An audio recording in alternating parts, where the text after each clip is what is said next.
Well, welcome everybody to Chapel at United on this December the 12th as we continue to move closer towards darkest night experiences and all the ways we enter into the change of seasons and the holy time for many folks. And we are thrilled to have Keith Felicity be our leader today.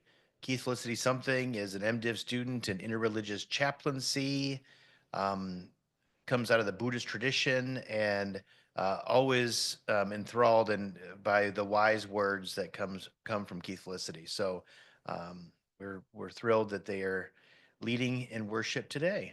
So thank you so much for being here, being present for each other, and to hear this wisdom. Keith Felicity, take it away. Howdy, y'all. My name is Keith Felicity Something. I use they, them pronouns. I am here in Western North Carolina at the moment and just, yeah, going through a lot and excited to have some time with y'all today. We're going to start out this time with a meditation. Actually, can you give me one?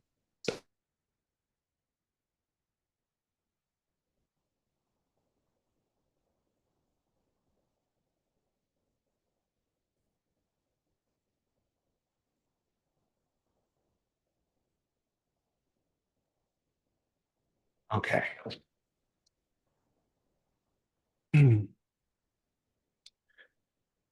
So the topic I want to discuss today and the topic of my sermon will be mindfulness. So what I want to do is offer a mindfulness of breathing meditation. I feel like it's an introductory way and like a continued practice for a lot of Buddhists, a lot of American Buddhists who take the time to meditate. So if you will join me in settling your body, whatever way you need to be during this meditation. It's suggested that we have an upright posture with a little bit of energy, but also relaxation. So however that looks for you, it may be leaving the eyes open, closing the eyes, resting your hands in your lap, on your legs, crossing your legs, leaving your legs uncrossed. Just find whatever way your body wants to rest and hold energy in this moment.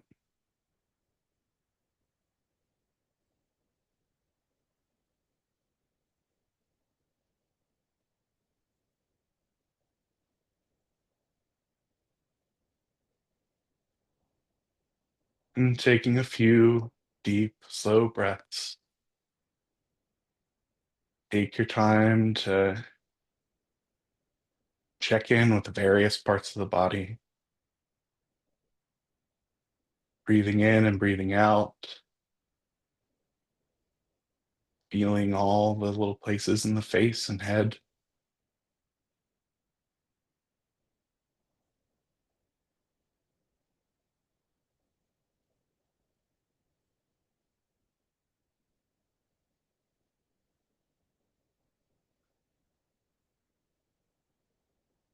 Breathing in and breathing out, feeling all the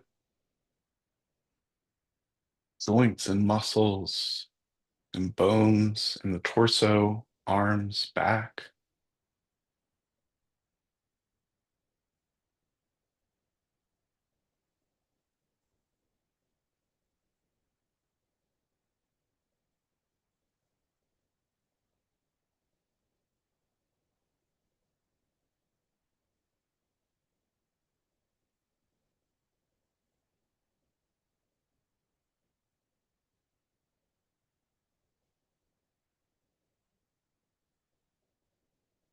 And then breathing in and breathing out, feeling all these muscles and support in the legs and hips and feet.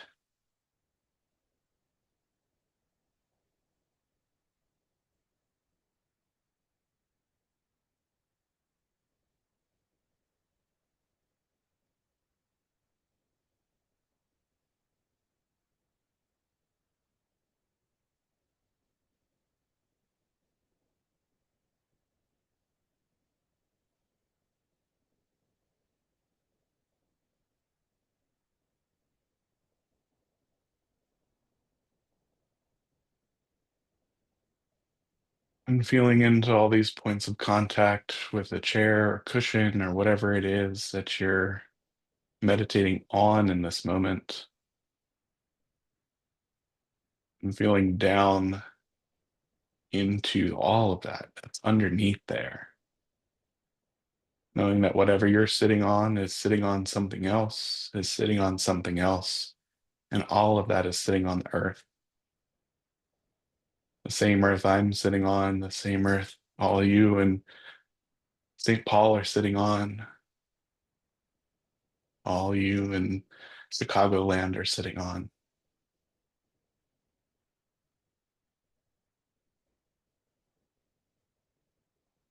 And just feel into the earth as it supports this posture in the meditation.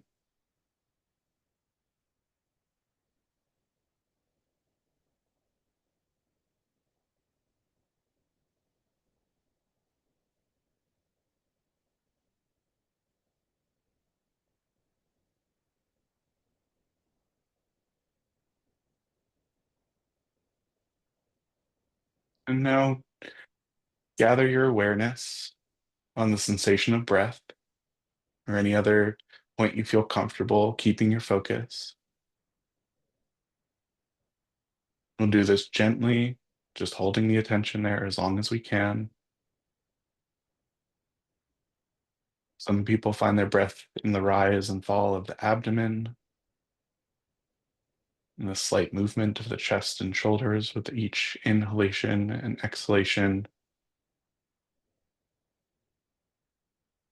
or feeling the air in the nostrils as the body breathes.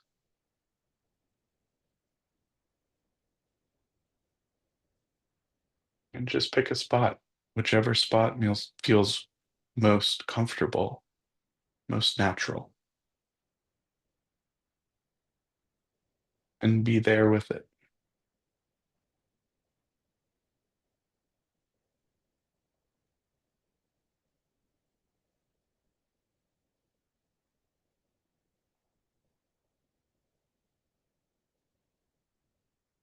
The invitation is to feel the body breathe in and feel the body breathe out.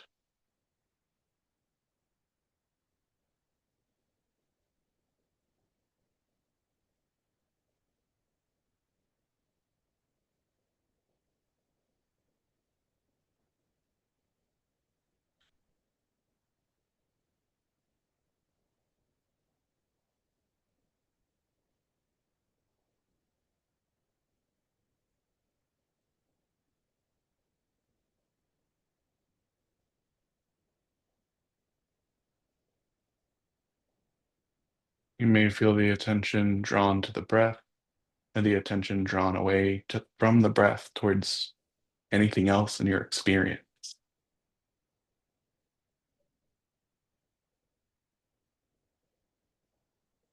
The mindfulness practice in this meditation is knowing where the attention is, what the mind is paying attention to, whether it be the breath, whether it be the thoughts or the body.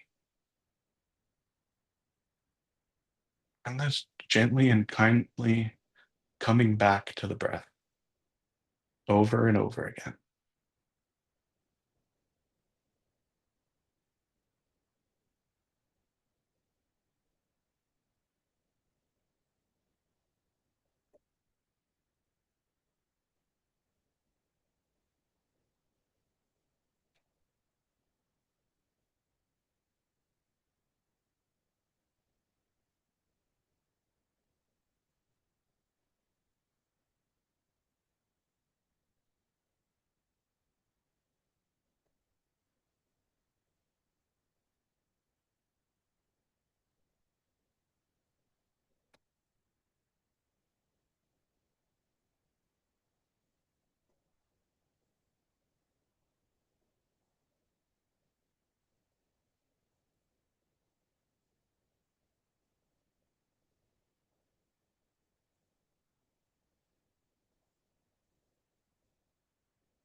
I'll begin to invite you out of meditation, maybe by opening your eyes or wiggling your fingers and toes, just inviting some movement back into the body after a period of stillness.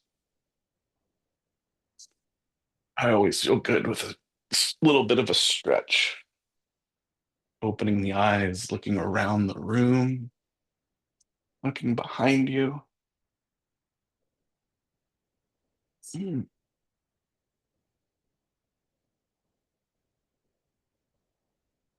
mm. And thank you all very much for your practice and for practicing with me. Mm. All right. So I'm going to talk about mindfulness. And mindfulness, as I see it, is a Buddhist meditation practice, and every time, all the time practice, and this ideal that's connected with many other concepts and practices in each and every school of Buddhism.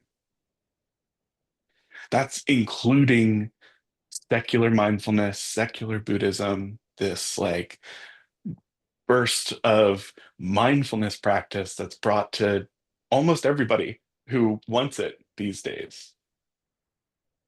I see this as a non reactive awareness, and this aids in the development of experiential wisdom, which is what I see as the goal of Buddhism,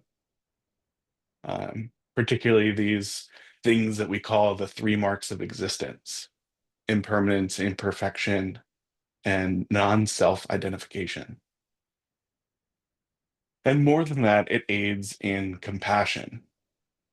And with those two wings, let's call them, these marks of existence and experiential wisdom and compassion, those two wings make the bird that is the liberation of that you can find in Buddhism. And mindfulness for me is at the basis of all of this. So, as an American Buddhist, American convert Buddhist, I have a relationship with Buddhist texts. Uh, they're called suttas in the Theravadan tradition or the insight meditation tradition. Um, the one that I'm going to talk the most about today is where we get the instructions for meditations like the one we just did. And there's so much more than just breathing and mindfulness of breathing. And I'm not going to be able to cover it all. If you'd like, I can link a book to Bhikkhu Analayo's text on the Satipatthana Sutta. He is a doctor. He has his entire doctorate is on mindfulness and the Buddhist text that has and outlines mindfulness.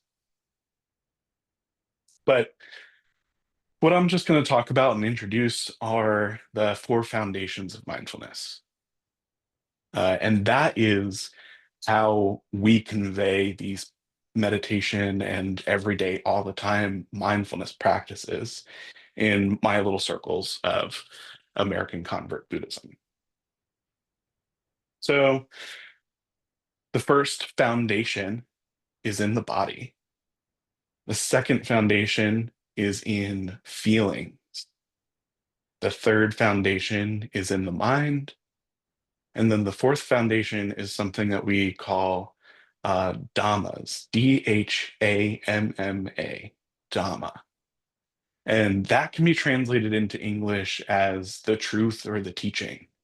But a lot of times it's left untranslated because like a lot of religious like words, there's so much that's there for it that it's sometimes just it's too difficult to translate.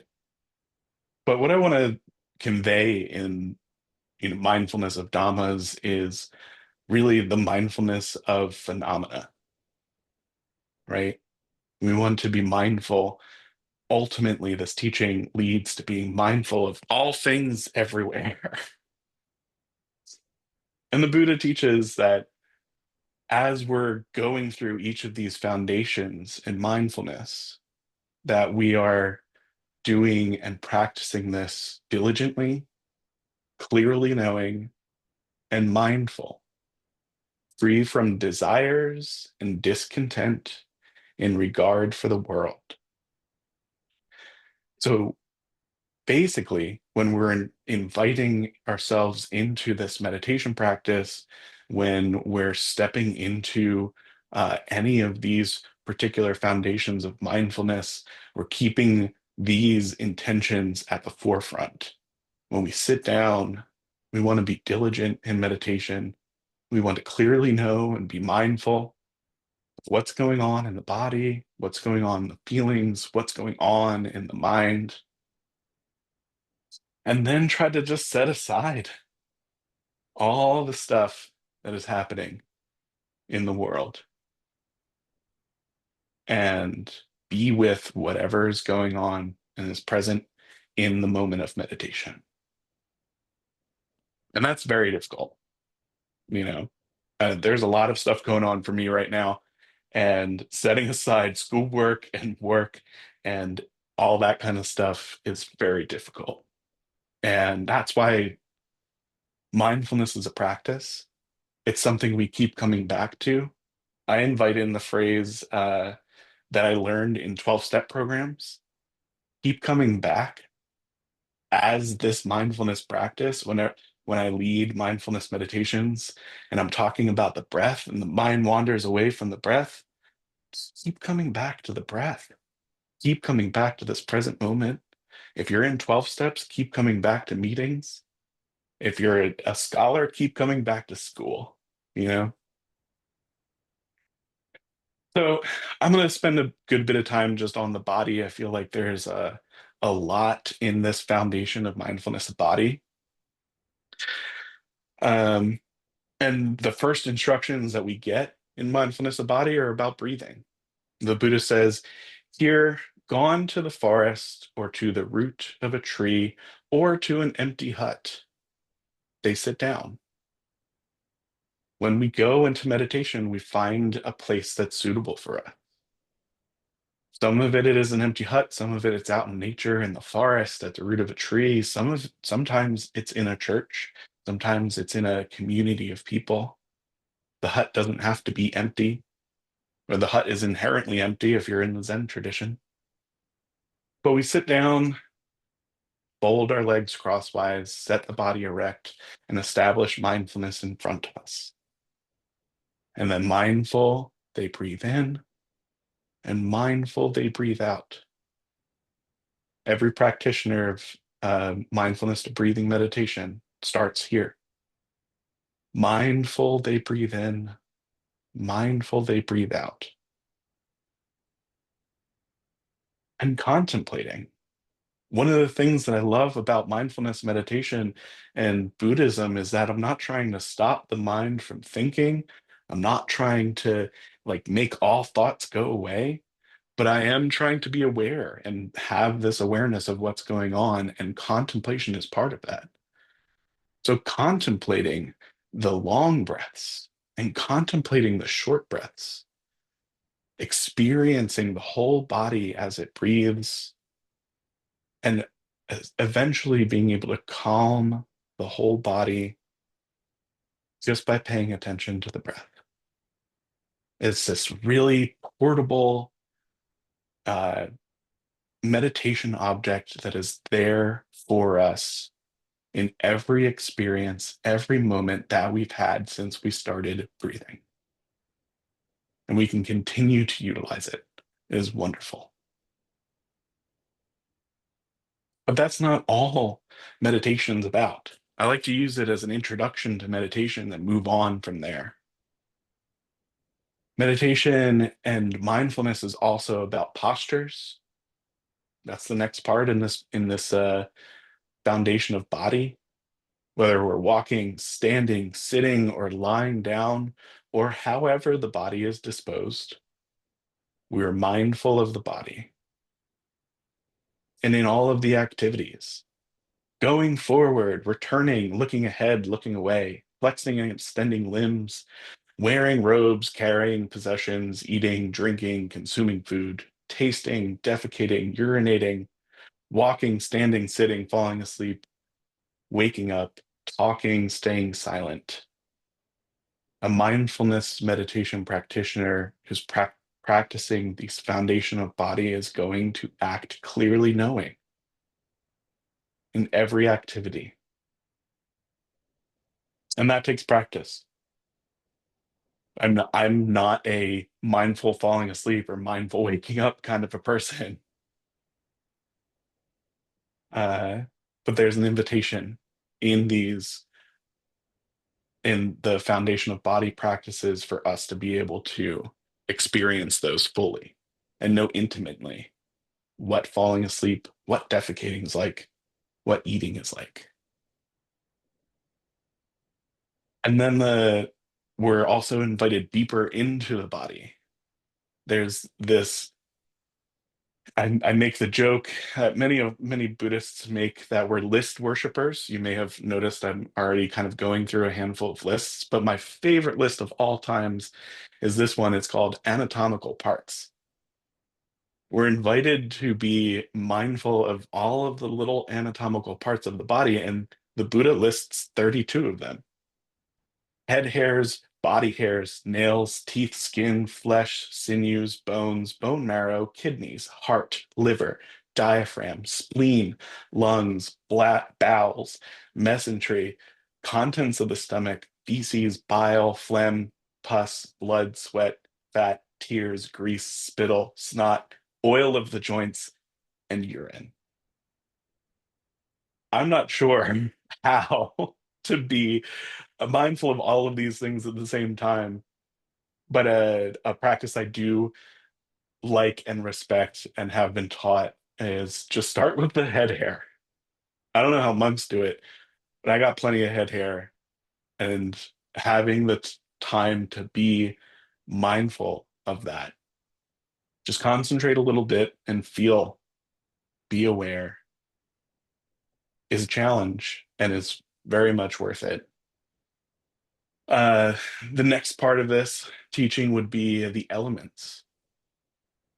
Another one that I dearly love.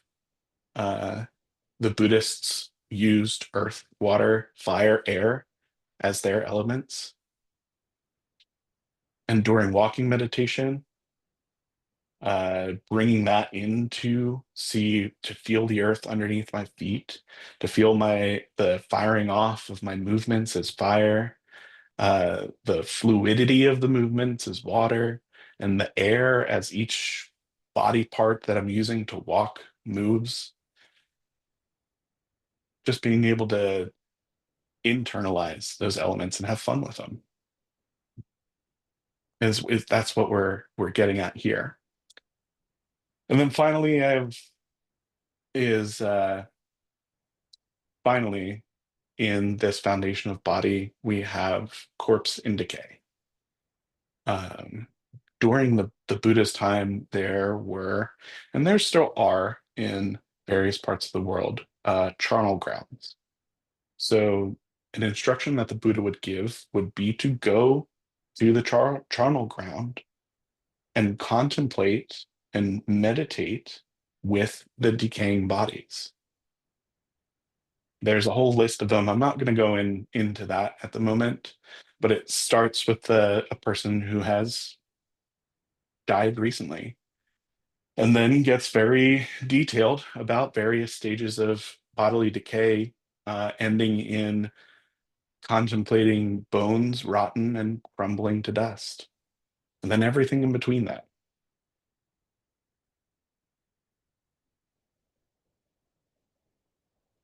Hmm. And this teaching isn't meant to be do it in this order. If you're like me, you're not actually inclined to start with the body. Sometimes it's easier for me to start with the mind. I'm not going to go into the foundation of mind at the moment, but I am a thinker, not a feeler. So there is an invitation to start with mindfulness of breathing and then work through all these other various parts of the body, the various things that we feel and the various things that we think, and then all the various phenomena that are experienced in life. And the invitation that we receive from the Buddha is to be mindful and aware and know what's going on with each of these things, to be present with them, to know them intimately. And I start with the mindfulness of breathing practice and continue on there. Mm.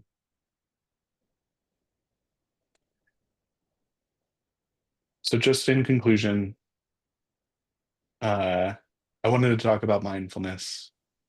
I wanted to give a definition that mindfulness is this Buddhist practice, this everyday practice, all the time practice, and give some examples of how we can start. Start by being mindful of the body and mindful of the breath, mindful of the mind, and bring it out into the world. And with that, I would like to thank you all for being here. And I can open it up, or T. Michael Rock could open it up if anybody wants to discuss or ask questions. But thank you all very much.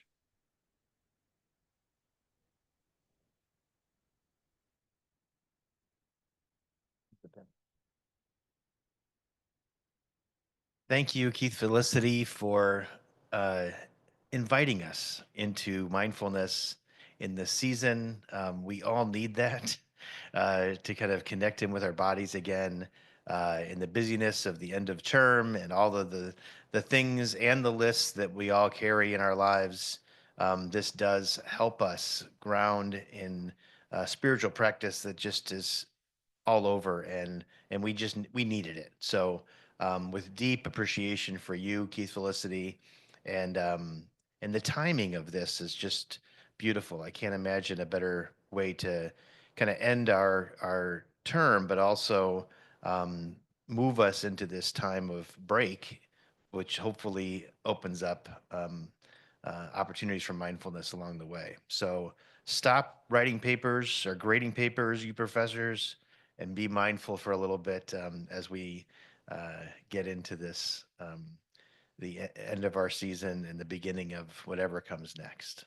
So, with deep prayers, acknowledgement for all of the people in the community. Keith Felicity wants to say something. I was just going to make a joke. Actually, I have to go do a mindfulness of writing papers practice immediately after this. So, Well, it's good to have the break beforehand. So, just with deep gratitude for you and everybody else, we'll be back doing United Chapel in January, and just really grateful for all of your presence here today and throughout the term. It's been a wonderful time to hear deep wisdom from faculty, staff, alums, and students, and we will continue that practice in the coming year. So, and we need it more than ever. So thank you, thank you, thank you. Have a blessed day.